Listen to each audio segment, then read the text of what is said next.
Assalamualaikum warahmatullahi wabarakatuh. Saya Nil Hasan MPD, Kepala SMP Negeri 1 Biluhu. Pada kesempatan ini saya akan menyampaikan hasil best practice saya dalam mengembangkan komunitas belajar Smart di SMP Negeri 1 Biluhu. Adapun pengembangan komunitas belajar ini saya beri judul mengoptimalkan komunitas belajar melalui kelas guru model. Di SMP Negeri 1 Biluhu, komunitas belajar telah terbentuk dari tahun 2022, tepatnya di bulan September, yang kami beri nama Komunitas Belajar Smart, artinya Spensa mandiri dan kreatif.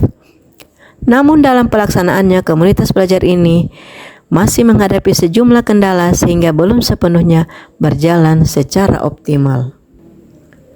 Hal ini disebabkan oleh faktor internal berupa kurangnya kesadaran dan semangat belajar guru, minimnya kolaborasi, dan kecenderungan menunggu instruksi kepala sekolah dan kendala waktu untuk mengikuti komunitas belajar.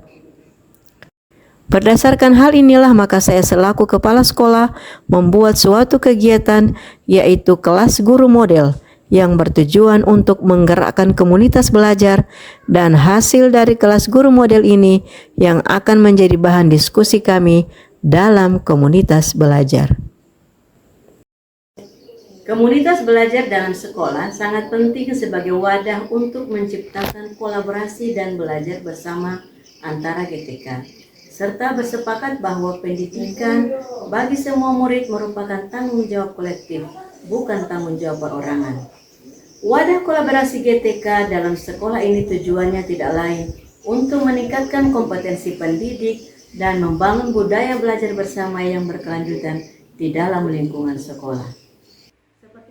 Dalam upaya mengoptimalkan komunitas belajar di SMP Negeri 1 Biluhu, maka siklus kegiatan dilakukan dimulai dari 1. Refleksi awal. Perencanaan, kemudian ada implementasi dan ada evaluasi. Nah, kegiatan kita pada hari ini adalah refleksi awal.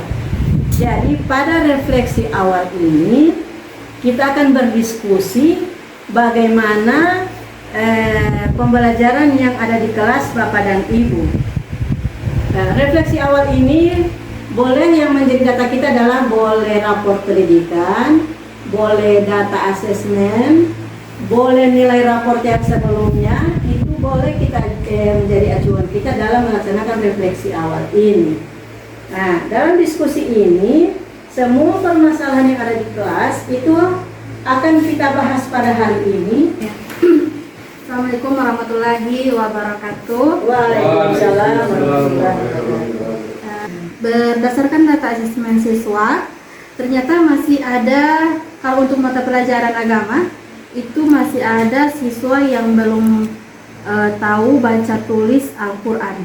Nah, kira-kira bagaimana solusi untuk menangani siswa tersebut? Berdasarkan pembelajaran di kelas itu, pada saat pembagian kelompok masih ada beberapa kelompok yang tidak fokus. Jadi bagaimana solusinya?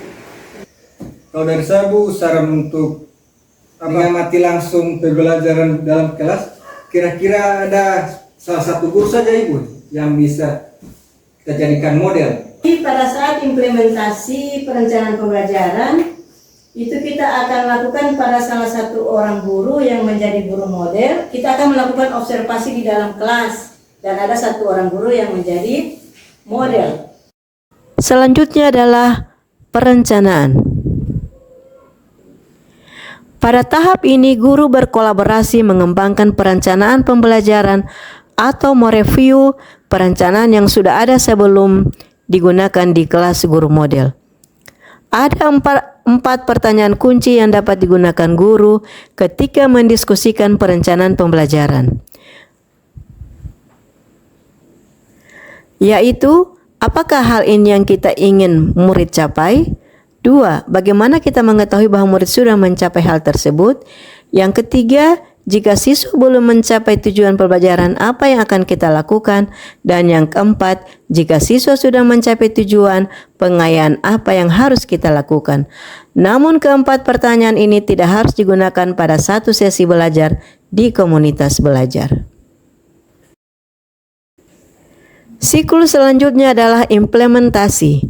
Setelah kolaborasi dalam perencanaan pembelajaran, maka langkah selanjutnya mengimplementasikan perencanaan pembelajaran pada salah satu kelas guru model, sedangkan guru lainnya dan saya selaku kepala sekolah melakukan observasi pada proses pembelajaran di kelas tersebut dengan fokus pada hal-hal yang telah disepakati. Hal-hal yang disepakati antara lain kegiatan observasi tidak mengganggu kegiatan belajar dan observer tidak menilai kekurangan dan kelebihan guru model, tapi menjadi bahan evaluasi untuk meningkatkan kualitas pembelajaran. Meja kalian masing-masing. Nah, untuk LKPD-nya itu di situ sudah ada alat dan bahan yang kalian perlukan serta langkah-langkah apa yang akan kalian lakukan pada pertemuan kali ini. Nah, Ibu cek dulu semua masing-masing kelompok ini sudah persiapkan misal? Ya. Nanti kita persiapkan misal. Kemudian kita pakai alat yang ada alat dan bahan yang ada di sekitar kita saja. Yang pertama itu tentunya ada meja. Kita pakai meja, kita pakai misal, kemudian kita pakai jengkal tangan. Berarti kalau jengkal tangan bagaimana? Begini. Tadi kan kita pakai jengkal tangan. Sedangkan siklus yang keempat adalah evaluasi. Setelah implementasi di kelas guru model, para guru kembali ke komunitas belajar untuk mendiskusikan hasil pembelajaran di dalam kelas.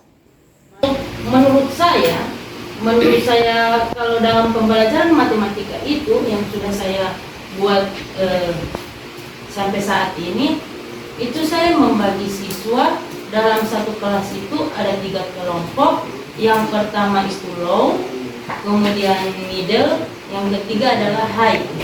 Kalau dari saya kemarin itu saya membagi kelompok yang di dalam kelas itu berdasarkan hasil tes awal atau tes diagnostik yang sudah dilakukan sebelumnya, sama berdasarkan kemampuan awal siswa.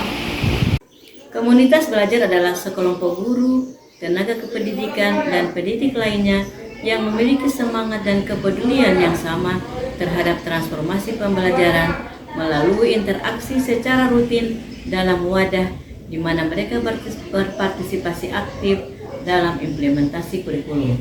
Komunitas belajar mendukung guru, tenaga kependidikan, dan pendidik lainnya untuk dapat mendiskusikan dan menyelesaikan berbagai masalah pembelajaran yang dihadapi saat implementasi kurikulum merdeka. Kegiatan kelas guru model ini sangat efektif untuk mengoptimalkan pengembangan komunitas belajar, khususnya komunitas belajar smart di SMP Negeri 1 Biluhu.